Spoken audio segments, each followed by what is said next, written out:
కదా అంటే ప్రభావితం చేసిందంటే అంటే మళ్ళీ చెప్పరా?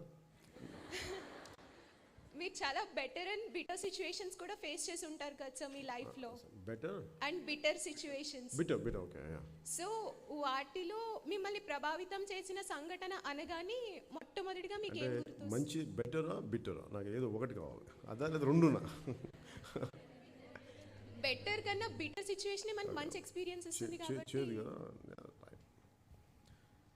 అంటే నాకు చేదని కాదు కానీ నాకు అనిపించింది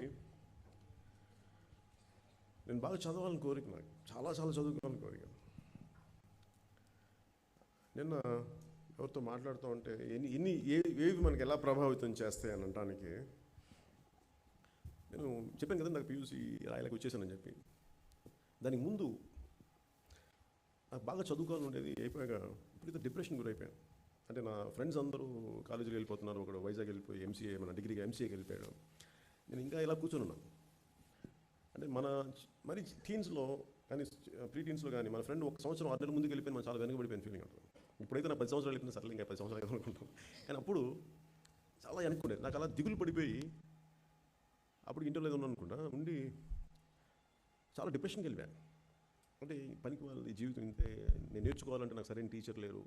అంటే ఒక డిఫికల్ట్ అంటే చాలా కష్టమైంది ఏంటంటే మనకి ఆపర్చునిటీస్ దొరకవు నేర్చుకోవడానికి, సరైన టీచర్స్ కనిపించరు. నేను అర్థం చేసుకునే టీచర్స్ ఉన్నారు, నేను అర్థం చేసుకునే టీచర్స్. ఒక విద్యార్థిని కూర్చోబెట్టి ప్రేమగా లాలనతో అది నేర్పిస్తే మొద్దు వ్యక్తి కూడా, నేను చాలా మొద్దు మనిషి, నాకు అర్థం కాదు, నేను చాలా ఎలిమెంటరీ, నా పెద్ద చదువు, నాకు అంత జ్ఞానం లేదు. కానీ నేను ఎలా అంటే నేను కష్టపడడానికి రెడీగా ఉంటాను. కానీ నాకు చెప్పే టీచర్ లేనప్పుడు అర్థం కాక ఏమైపోయిందంటే డిప్రెషన్కి వెళ్ళిపోయి నేను అక్కడ షూటింగ్ మైసెల్ఫ్. అంటే మా ఇంట్లో ఒక పిస్టల్ ఏదో ఉన్నది. I said I wanted to kill myself. అంటే ఎంతో ఒక 17 ఎంతో ఉంటుంది. బాగా డిప్రెషన్కి వెళ్ళిపోయి ఒక పిస్టల్ ఉండేది, లోడ్ చేశాను.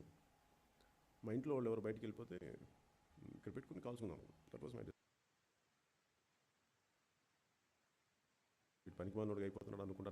నాకేమో నేర్చుకోవాలని ఉంది, నాకు నేర్పించేవాళ్ళు లేరు. నాకున్న అవగాహన రాహిత్యం నాకు ఎలా చెప్పాలో తెలియట్లేదు. నేనేమో తప్పించుకునే వ్యక్తిని కాదు అని చెప్పి అలా డిప్రెషన్గా అయిపోయి కరెక్ట్గా నన్ను ఎవరు మా ఇంట్లో వాళ్ళు ఎవరు మన ఎవరు వచ్చిన ఎవరు అడిగితే ఏదో చాలా వేగ్గా అంటే మెంటల్గా డిసైడ్ అయిపోయి చచ్చిపోవడానికి డిసైడ్ అయిపోయి కాల్ చేసుకోవడానికి. అప్పుడు అనిపించింది, చెప్పాను ఏదో ఒక పరాగ్గా అన్నాను, ఎంతసేపు నేను చూస్తాను మీరు, ఇంకో గంట మ్యాక్సిమం ఇంకో గంట కనిపిస్తాను, తర్వాత కనిపించినది అన్న. మరి అనగానే మరి వాళ్ళకి ఏం తగిలిందో తెలియదు. మా వదిన మా అన్న ఇద్దరు, మా చిన్న ఇద్దరు వచ్చి నేను రూమ్లోకి వెళ్ళి కూర్చుంటుండగా ఆ పిస్టల్ని చూస్తుంటే వాళ్ళని ఆపేశారు.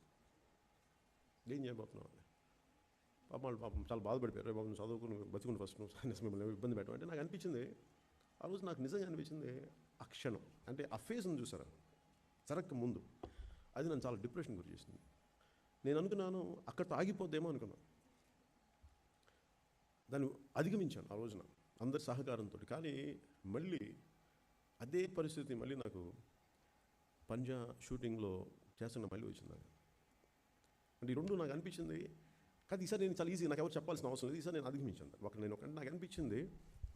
నాకు అనిపించింది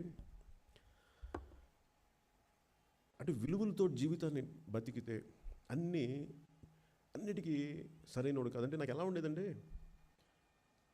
ఆకరుణ అయిపోవడం వల్ల ఏమో నన్ను ఎవరు నమ్మరు, వీడికి తెలియకుండా చెప్తాను అనుకుంటాను. అంటే చాలా కాలం మా ఇంట్లో వాళ్ళకి నాకు ఇంగ్లీష్ వచ్చింది తెలియదు. అంటే నా ఉద్దేశం ఏంటంటే నేను అమెరికాకి వెళ్ళే వరకు నేను ఇంగ్లీష్లో మాట్లాడతానని మా అమ్మ వాళ్ళకి మా ఇంట్లో వాళ్ళకి ఆడట్లేదు. నా పని నేను చదువుకుంటాను, లేదు నువ్వు ఫెయిల్ అయిపోయింటే అలా నా పర్సనల్ లైఫ్ అంతా ఇబ్బంది గురైపోయి అర్థం చేసుకోలేని మనుషులు లేక చుట్టుపక్కల మళ్ళీ ఒంటరితనం వచ్చింది. ఒకప్పుడు టీన్స్లో వచ్చింది, వయసు వచ్చింది.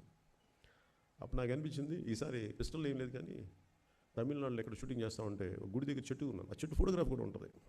ఎవరు తీశారు నేను, మరి అది చాలా విచిత్రంగా అనిపిస్తుంది. ఆ ఫోటోగ్రాఫ్ నేను ఒక చెట్టుకి కాలు మడుచుకొని కూర్చొని ఉంటాను. ఆ రోజు ఆ ఫోటోలు అంటే నా కరెక్ట్ ఎవరు బంధించారు నా మూడ్ని. ఆ రోజు నాకున్న మూడ్ ఏంటంటే మనకి జీవితం బతికానికి భగవంతుడు తీసుకెళ్ళిపోతే బాగుంది, బతకలేకపోతుంది ఈ భారాన్ని అనిపించింది. అంత బరువు ఉంటుంది. కానీ ప్రతిరోజు ఈ రోజుకి ఉంటుంది అంటే ఈ రోజుకి ఉంటుంది, కానీ ప్రతిరోజు మన నిరాశ నిస్పృహల్ని అధిగమించి ప్రతిరోజు ముందుకెళ్ళిపోయి అదే జీవితం. అంతేగాని ఓడిపోకూడదు అనేది నేను నేర్చుకున్నాను. విల్ హ్యావ్ బిటర్నెస్, చేదు ఉంటుంది,